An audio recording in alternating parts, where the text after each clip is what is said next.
The Galactic Council chamber fell into an eerie silence as the human delegation entered. Katniss walked with measured steps, her boots echoing against the crystalline floor, while Brooks followed 2 paces behind, his hand resting casually on the data slate at his hip. Representatives from 400 species watched with barely concealed anxiety as the humans took their designated seats that had remained empty for 3 standard cycles. Ambassador Thexler of the Vryn Collective shifted uncomfortably, his 6 eyes blinking in sequence. The humans had ignored every summons, every diplomatic overture, every threat veiled in bureaucratic language. Now they were here, and somehow their presence felt more ominous than their absence. The Council recognizes the Terran delegation, Chancellor Moraith announced, her voice wavering slightly. Humanity has been summoned to answer for violations of the Non-Interference Directive, unauthorized military buildups in the Outer Rim, and refusing to comply with galactic census requirements. Katniss sat perfectly still, her green eyes scanning the amphitheater with an expression that revealed nothing. Brooks remained standing behind her, his face carved from stone. "We await your response," the Chancellor continued, her tendrils curling with impatience. Katniss said nothing. Brooks said nothing. The silence stretched like a wire about to snap. Ambassador Thexelor leaned forward, his translator clicking rapidly. "This is a formal council inquiry. You are required to respond." Katniss tilted her head slightly as if considering a mildly interesting insect. Then she returned her gaze forward, her lips pressed into a thin line. The chamber erupted into confused murmurs. The Kravik war chief slammed his appendage against his console. "This is an insult. The humans mock us with their silence." Brooks moved then, just slightly, a subtle shift of weight that somehow conveyed infinite threat. The Kravik fell silent immediately, his aggression evaporating like morning frost under a red sun. It was then that the assembled empires began to understand.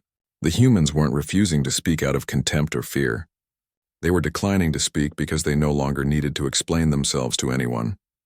Chancellor Moraith's screens flickered with incoming data, her expression transforming from annoyance to horror as she read. This cannot be accurate. The intelligence reports had finally arrived, delayed by humanity's comprehensive information blackout. While the Council had been congratulating itself on isolating Earth, humanity had been busy. The unauthorized military buildups weren't buildups, they were redeployments. Every human vessel had been upgraded with technology the Council's best scientists couldn't even theorize. The non-interference violations weren't violations, they were liberation campaigns. 17 species that the Council had written off as protectorates were now independent, armed and allied with Earth. But it was the census refusal that truly terrified them. Humanity hadn't refused to be counted. They had simply expanded beyond the Council's ability to count them. "How many colonies?" Moraith whispered, her voice barely audible. Brooks finally spoke, his voice calm and measured. "Enough." That single word carried the weight of empire.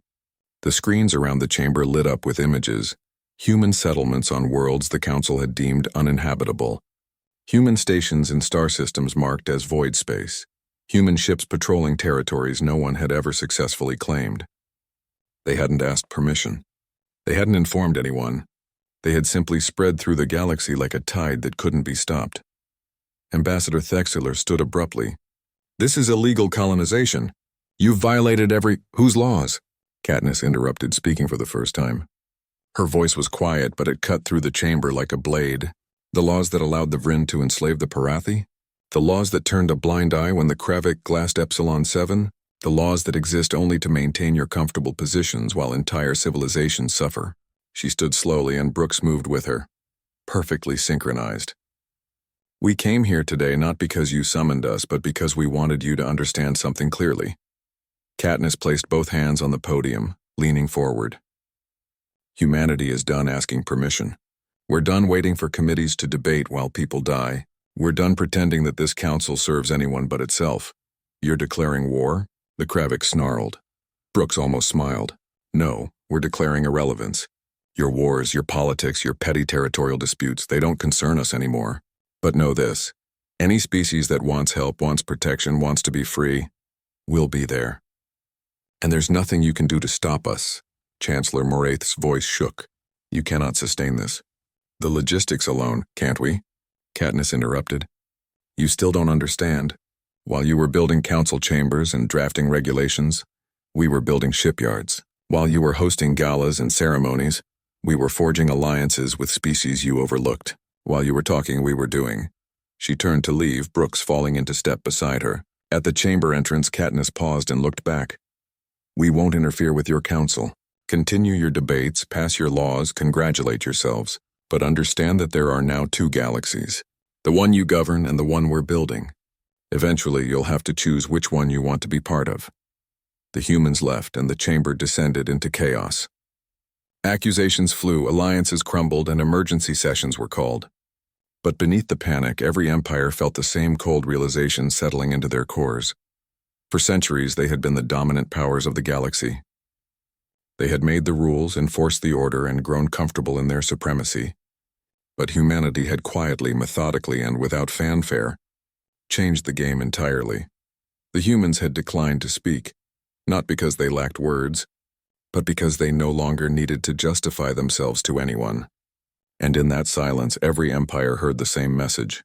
The age of councils and bureaucracy was ending. The age of humanity had begun, and there was nothing they could do but hold their breath and watch.